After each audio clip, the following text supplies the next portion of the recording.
मेरा चैनल के दर्शकों को रवि सिंह का नमस्कार। दिन भर के हलचल में आप सभी का स्वागत है। जम्मू कश्मीर राष्ट्रीय राजमार्ग आज दूसरे दिन भी बंद रहा।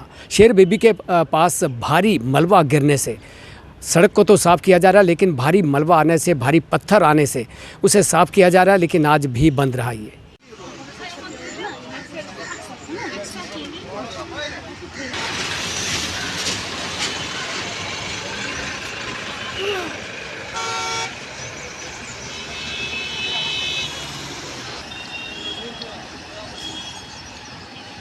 उधमपुर वार्ड नंबर 1 और स्टेट बैंक के साथ जो ग्रिफ की ओर से सड़क पर जो नाला बनाया गया है, लेकिन उस नाले की अगर हालत देखें तो वो नाला काफ़ी ब्लॉक हो चुका था और काफ़ी गंदगी उसके अंदर थी, उसे साफ़ नहीं किया गया था। उसी के चलते आज वार्ड नंबर 1 की पार्षद प्रीति खजूरिया की अध्यक्षता में प्रदर्शन किया गया ग्रिफ के खिलाफ। उनका कहना था कि अगर ग्रिफ इस नाले को बना सकती है तो सफाई क्यों नहीं कर सकती। और आज म्यूनसिपल की ओर से वहाँ पर एक मशीन लगाई, JCB मशीन लगाई गई। उस मशीन के माध्यम से उस कचरे को, उस गंदगी को बाहर निकाला जा रहा है। लेकिन बार बार यही मांग की गई है कि ग्रिफ की ओर से अगर नाले बनाए जा रहे हैं तो सफाई भी करना ग्रिफ का ही काम है।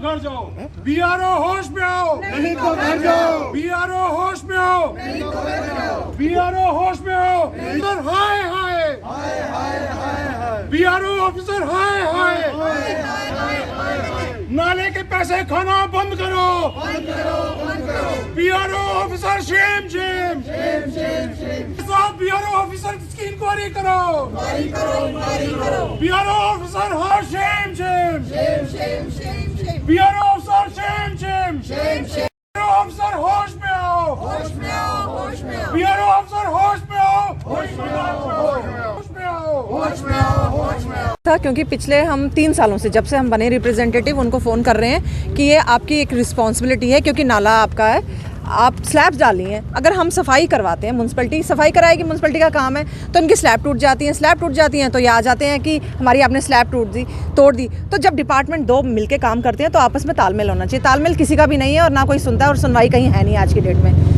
तो आज फाइनली हमें स्लैब उठा के साइड पर रख के ये नाला साफ़ कराना पड़ा, क्योंकि लोगों को पिछले 3 साल से बहुत ज़्यादा परेशानी है। तरफ से हो रहा है कि BRO की तरफ? नहीं, हमारी तरफ से हो रहा है, म्यूनसिपलिटी की। मेरी एक रिस्पॉन्सिबिलिटी है कि लोगों को थोड़ा सा राहत देनी चाहिए। अब बातें तो सरकारें बड़ी बड़ी कर रही हैं कि स्वच्छ भारत मिशन, स्वच्छ भारत अभियान, तो स्वच्छ भारत कैसे होगा? जो एजेंसी जिस चीज़ में इन्वॉल्व है वो अपना अपना काम करे तो स्वच्छ भारत होगा। ऐसा तो नहीं है ना कि सारा काम म्यूनसिपलिटी करेगी, काम कोई और किसी और का, और वो भी म्यूनसिपलिटी करेगी। तो ये अब BRO को देखना है कि अपने नाले ठीक करवा दे अगली बरसात से पहले, सो दैट लोगों को राहत मिले और एक फ्लो ठीक से हो। वरना अपने नाले अगर ठीक नहीं है तो फिर बंद ही कर दीजिए, नाले बंद कर दीजिए, ज़रूरत ही नहीं है। सड़कें बना दीजिए, नालों की क्या ज़रूरत है जब उसका काम ही नहीं हो रहा है। ऐसी चीज़ें होनी नहीं चाहिए। काम वो होने चाहिए जिससे जनता को राहत मिले, ऐसे काम नहीं होने चाहिए जिससे जनता को राहत ना मिले। 1947 में जब पाकिस्तान से लोग यहाँ हिंदुस्तान में आए थे तो उस समय उनकी ज़मीन, उनके घर वहाँ पे रह गए थे। लेकिन कहीं ना कहीं देखें तो आज उन लोगों द्वारा आवाज़ उठाई जा रही है। भारत सरकार से ये मांग की जा रही है कि POK वापस लिया जाए, क्योंकि वहाँ पर उनकी ज़मीन है, उनके घर हैं, और जो जिसे हम कहते हैं कि मंदिर, मस्जिद वहाँ पे उनकी बनी हुई है, वो लोग कहते हैं कि हमें वो जगह, वो ज़मीन वापस चाहिए। सरकार से मांग की जा रही है कि उस ज़मीन को खाली करवा कर और हमें वापस दी जाए। जिस तरह कि सबनों पता है कि भाई POK ਜਿਹੜਾ ਉਹਦੇ ਨਾਲ ਅਸੀਂ ਸੰਬੰਧਿਤ ਹਾਂ। ਅਸੀਂ ਲੋਕ ਜੋ ਵੀ ਸਾਡਾ ਉੱਥੇ ਮਤਲਬ ਰਹਿ ਗਿਆ ਹੈ, ਅਸੀਂ ਗਵਰਨਮੈਂਟ ਨੂੰ अपील करते हैं कि भाई वो साड़ियाँ जड़ियाँ मतलब प्रॉपर्टीज़ या मतलब और कोई जड़ियाँ साड़ियाँ मतलब उत्थे जड़ियाँ वो वापस सानू दवाइयाँ जान। और असी लोग वाकई सफ़र करे करते हैं। सन 1947 तो लैके अज तक मतलब एक जनरेशन खत्म हो गई, दूई भी खत्म होने ऊपर है। इस बाद 3 जनरेशन आए करती है, लेकिन सानू अज तक मतलब यह है कि सिर्फ लारिया के सिवाय मेरे ख्याल कुछ नहीं मिले। लेकिन एटलीस्ट असी ये समझते हैं कि अगर साड़ी यूनिटी इस तरह बनी रही, असी मतलब यह है कि अपना ये साडा हक बनता, साडा राइट बनता है। एक तरफों सरकारां कहंदियां कि भाई हाँ जी असी POK लेना है, POK लेना बिल्कुल असी अज इस गल की असी भी रहेगी। और जी साड़ी आने वाली जनरेशन है ਅਸੀਂ ਉਸ ਨੂੰ ਵੀ ਬਾਕਾਇਦਾ ਮਤਲਬ ਹੈ ਕਿ ਟਾਈਮ ਟੂ ਟੀ ਗਏ ਔਰ ਕਿੰਨੀ ਬੇਰਹਿਮੀ ਨਾਲ ਉਹਨਾਂ ਨੂੰ ਮਾਰਿਆ ਗਿਆ। ਇਹ ਸਾਰਾ ਮਤਲਬ ਇਹ ਹੈ ਕਿ ਅਸੀਂ ਇਹ ਅੱਜ ਕਸਮ ਲੈਨੇ ਆ ਕਿ ਆਪਣੀ ਆਉਣ ਵਾਲੀ ਜਨਰੇਸ਼ਨ ਨੂੰ ਵੀ ਇਸ ਤੇ ਇਹ ਸੰਘਰਸ਼ ਜਾਰੀ ਰੱਖੇ। ਲੇਕਿਨ ਉਰੀ ਦੇ ਮੀਰਪੁਰ ਦੇ ਕਿਸੇ ਵੀ ਇਲਾਕੇ ਦੇ ਸਾਰੇ ਲੋਕ ਸੀ, ਉਹ ਸਾਰੇ ਲੋਕ ਇੱਕ ਪਲੇਟਫਾਰਮ ਦੇ ਉੱਪਰ ਆ ਗਏ। ਠੀਕ ਹੈ, POJK ਵਿਸਥਾਪਿਤ ਸੇਵਾ ਸਮਿਤੀ ਦੇ ਬੈਨਰ ਦੇ ਥੱਲੇ ਉਹਦੇ 'ਚ ਹੁਣ ਬੇਸਿਕਲੀ 1994 ਚ 1994 ਚ ਪਾਰਲੀਮੈਂਟ ਸਾਫ਼ ਚੇਤਾਵਨੀ ਜਿਹੜੀ ਪਾਕਿਸਤਾਨ ਨੂੰ ਦਿੱਤੀ ਗਈ ਕਿ ਬਈ ਤੁਸੀਂ ਇਹ ਜਿਹੜਾ POJK ਜਿਹੜਾ ਤੁਸੀਂ ਗਲਤ ਤਰੀਕੇ ਨਾਲ ਅੜਬੇਦਾ ਜਿਹੜੀ ਜ਼ਮੀਨ ਤੁਸੀਂ ਗਲਤ ਤਰੀਕੇ ਨਾਲ ਲਈ ਦੀ ਹੈ ਇਹ ਸਾਰੀ ਸਾਨੂੰ ਵਾਪਸ ਦਿੱਤੀ ਜਾਏ। ਔਰ ਚੇਤਾਵਨੀ ਵਾਲੇ ਸ਼ਬਦਾਂ ਨੂੰ ਉਹਨੂੰ ਕਿਹਾ ਗਿਆ ਸੀ ਕਿ ਬਈ ਤੁਸੀਂ ਇਹਦੇ 'ਚ ਕੋਈ ਦਖਲਅੰਦਾਜ਼ੀ ਕਿਸੇ ਕਿਸਮ ਦੀ ਕੋਈ ਉਸ ਤਰ੍ਹਾਂ ਦੀ ਨਾ ਕਰਿਓ ਔਰ ਇਹ ਆਰਾਮ ਨਾਲ ਸਾਨੂੰ ਇਹ ਚੀਜ਼ ਸਾਰੀ वापस दियो, क्योंकि ਤੁਸੀਂ ये आओ आज हम सब मिलकर ये संकल्प मातृभूमि ये हमारी मातृभूमि जो पाकिस्तान के अवैध कब्जे में है, जो पाकिस्तान के अवैध कब्जे में है, हम उसे कभी नहीं भूलेंगे और हम अपने आने वाली पीढ़ी और बच्चों को इसकी मिलकर भारत के यशस्वी प्रधानमंत्री नरेंद्र भाई मोदी एवं गृह ये मांग करते हैं कि हमारी पुण्य भूमि को जल्द से जल्द पाकिस्तान के अवैध कब्जे से मुक्त करवाया जाए ताकि हम सब अपनी मातृभूमि और अपने मंदिर और अपने गुरुद्वारों में वापिस लौट सके। भारत माता की जय, भारत माता की जय, भारत माता की जय। देखिए, ये आज एक संकल्प दिवस मनाया जा रहा है। वर्ष 1994 में 22 फरवरी को एक पार्लियामेंट में बिल पास हुआ था जिसमें ये पाकिस्तान को पूरी तरह से चेताया गया था कि वो अपनी जो अवैध भूमि जो उसने भारत की अवैध भूमि जो जम्मू पाक ऑक्युपाइड जम्मू कश्मीर की जो उसे वो खाली कर दे और उसके लिए उसे बोल दिया गया था। इसमें पार्लियामेंट में एक संकल्प जो है लिया गया था कि हम उसे छुड़ाएंगे, लेकिन उसके बाद सरकारों की तरफ से किसी तरह का भी कोई उस पर कार्रवाई नहीं की गई। आज हमारा जो है एक संकल्प दिवस है जो पूरे भारत में मनाया जा रहा है। पूरे भारत में जहाँ पर भी पाक ऑक्युपाइड जम्मू कश्मीर के जो लोग हैं जो कहीं से भी विस्थापित होकर यहाँ पे आए हैं भारत में, तो उन लोगों की तरफ से ये दिवस जो मनाया जा रहा है और संकल्प लिया गया है कि हम अपने आने वाली पीढ़ी को, अपने आने वाले बच्चों को, आने वाली पीढ़ी को उसके बारे में पूरी जानकारी देंगे। क्योंकि अगर ये एक गैप भी और पड़ गया तो ये बच्चे जो हैं, जो आने वाली जनरेशन है, उसे नहीं पता लगेगा कि वास्तव में क्या हुआ था। जिस तरह से दरिंदगी हुई है, जिस तरह से लोगों के कत्लेआम हुआ है, जिस तरह से औरतों की आबरू लूटी गई है, वो सब चीज़ें जो हैं वो हम आने वाली पीढ़ी को पता होना चाहिए कि हमारे साथ किस तरह से भी ये वहाँ पे हुआ है। तो हम जो आज ये संकल्प भी लिया गया है कि हम अपनी आने वाली पीढ़ी को बताएंगे। और दूसरा, हम अपने भारत के प्रधानमंत्री जो नरेंद्र भाई मोदी हैं उनसे और गृह मंत्री अमित शाह जी से ये अपील करते हैं कि जल्द से जल्द जो है हमारी जो भूमि है हमें वापस दिलवाई जाए। हमारे मंदिर गुरुद्वारे जो वहाँ पे छूटे हैं वो वापस दिलवाए जाएँ ताकि सभी लोग खुली तरह से वहाँ जा सकें और हम जो अपने पूर्वजों की भूमि पर वापस जाना चाहते हैं। उधमपुर बिनस चौक पर हर साल की तरह इस साल भी जंगम बाबाओं की ओर से वहाँ पर लंगर का आयोजन किया जाता है और आज भी वहाँ पे लंगर का आयोजन किया गया। भारी संख्या में लोगों द्वारा प्रसाद ग्रहण किया गया, लेकिन उनका कहना था कि शिवरात्रि के उपलक्ष्य पे ये लंगर लगाए जाते हैं। शिवरात्रि वाले दिन काफ़ी रश रहता है और काफ़ी लंगर लगे रहते हैं, लेकिन उसी के चलते ये बाद में लगाया जाता है और आज वहाँ पर लंगर का आयोजन किया गया। उनका कहना था कि सभी लोगों के सहयोग से ये लंगर लगाया गया और आगे भी इस तरह से ये लंगर जारी रखा जाएगा।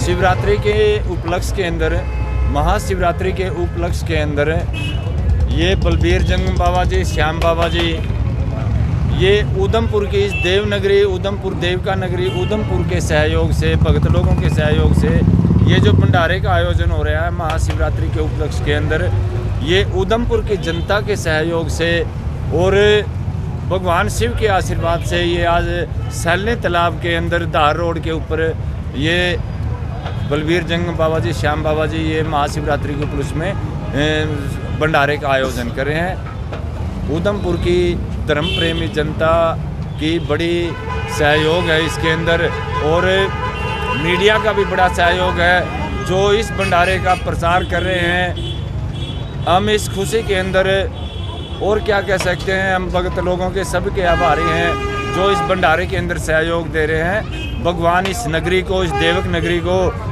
सदा खुशहाल रखे, सदा खुशहाल रखे, प्रसन्न रखे। सुध महादेव की देवभूमि है, मानतलाई की, गौरी कुंड की है, इससे ज़्यादा और हम क्या कहें। भगवान शिव का आशीर्वाद इनके ऊपर बना रहे। अपने नाम से शुरू करेंगे, ये जो लंगर लगवाया गया इसकी जानकारी। हाँ, ऐसा है कि मैं Subhash Gupta, counsellor ward number 15। मुझे बहुत खुशी है कि हमारे वार्ड में जो जंगम बाबे हैं इनका ये तीसरा भंडारा है और बहुत यहाँ पे सुबह इन्होंने कंजक पूजन किया और बहुत इन्होंने साधु संत बुलाए हुए थे और हमारे हिंदू जागरण मंच के जो जिला प्रधान हैं रोहित सेठी जी, वो यहाँ पे आए थे। उन्होंने यहाँ पे उन महात्मा को, जो साधु संत आए थे, उन्होंने उनको 11,000 रुपया दक्षिणा दी और बहुत अच्छा है कि यहाँ पे भंडारा जो है 1 बजे हमने खोल दिया था और सभी इसका प्रसाद जो है ग्रहण कर रहे हैं। रामनगर के ईचा गांव में भी नाले में डूबने से एक व्यक्ति की मौत हो गई, जिसकी पहचान सोहनलाल, पिता का नाम हकीकत सिंह, उम्र 23 साल।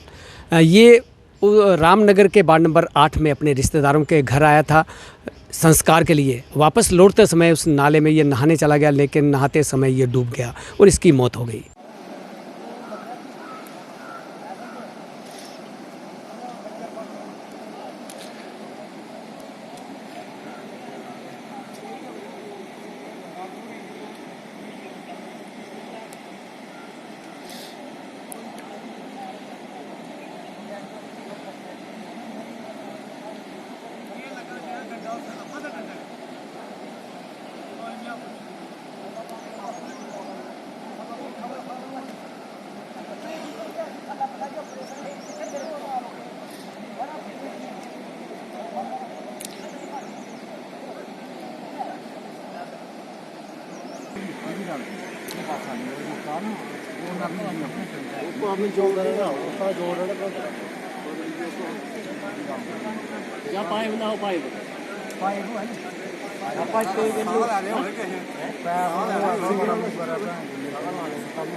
नहीं पाइप का बनता काम पाइप वो केल्लू है लगा काली पाइप काली पाइप और से केल्लू है लगा भी मन का केल्लू नहीं है उसका ही पाइप है केल्लू आ जा नो से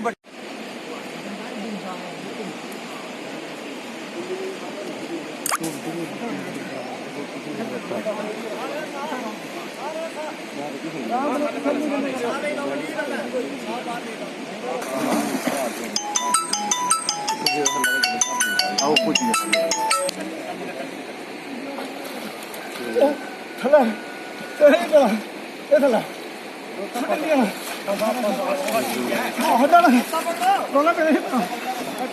कड्डूड़े कड्डूड़े नहीं कड्डे ओके गड्डी बंद कट्टूड़ा हमने थोड़ा ले श्वास है थला जाओ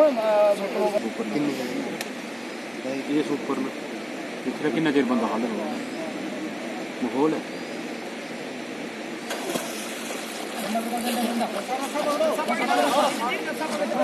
रसा खींचो खींचो खींचो रसा।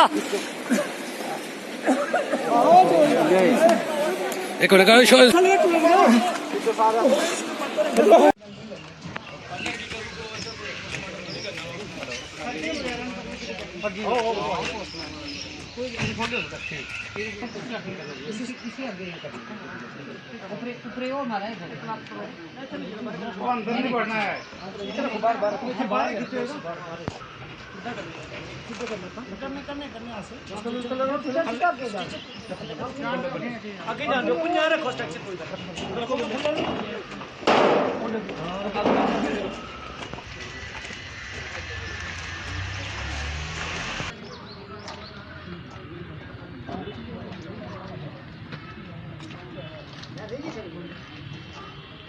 इनको दीजिए इजाज़त। कल फिर इसी समय इसी चैनल पर आपसे फिर मुलाकात होगी। तब तक के लिए नमस्कार।